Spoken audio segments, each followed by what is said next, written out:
കൊല്ലത്ത് നടുറോഡിൽ വടിവാൾ വീശി ഭീകരാന്തരീക്ഷം സൃഷ്ടിച്ച യൂട്യൂബർ കരുനാഗപ്പള്ളി ക്ലാപ്പന സ്വദേശി ശ്രീജിത്താണ് പരാക്രമം നടത്തിയത്. കൊല്ലം അഞ്ചലിലാണ് സംഭവം നടന്നത്. ശ്രീജിത്തിനെയും കൂട്ടാളികളെയ 2 പേരെയും പോലീസ് പിടികൂടി.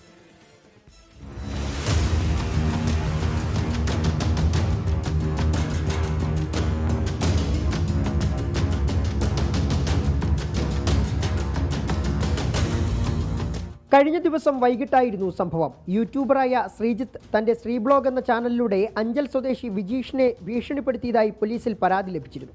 പരാതിയുടെ അടിസ്ഥാനത്തിൽ അഞ്ചൽ പോലീസ് ഇയാളോട് ഹാജരാകാൻ ആവശ്യപ്പെട്ടു. ചണ്ണപ്പേട്ടയിലെത്തിയ ശ്രീജിത്ത് വിജേഷിനെതിരെ വീണ്ടും സോഷ്യൽ മീഡിയ വഴി ഭീഷണി മുഴക്കി.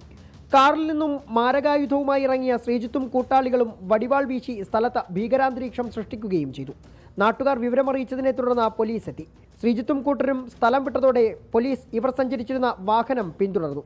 ആലഞ്ചേരിയിൽ വെച്ച ശ്രീജിത്തിനെയും കൂട്ടാളികളെയും പിടികൂടി. പരിശോധനയിൽ വടിവാളും വാഹനത്തിൽ നിന്നും കണ്ടെത്തി. പ്രതികളെ ജാമ്യത്തിൽ വിട്ടയച്ചു. 24 കൊട്ടാരക്കര. ലോകത്തെവിടെയായാലും ഏത് സമയത്തും 24 വാർത്തകളും ഓഗ്മെന്റഡ് റിയാലിറ്റി പാക്കേജുകളും എക്സ്പ്ലെയിനറുകളും വിശദമായി കാണാൻ ഞങ്ങളുടെ യൂട്യൂബ് ചാനൽ നിങ്ങൾക്ക് സബ്സ്ക്രൈബ് ചെയ്യാം.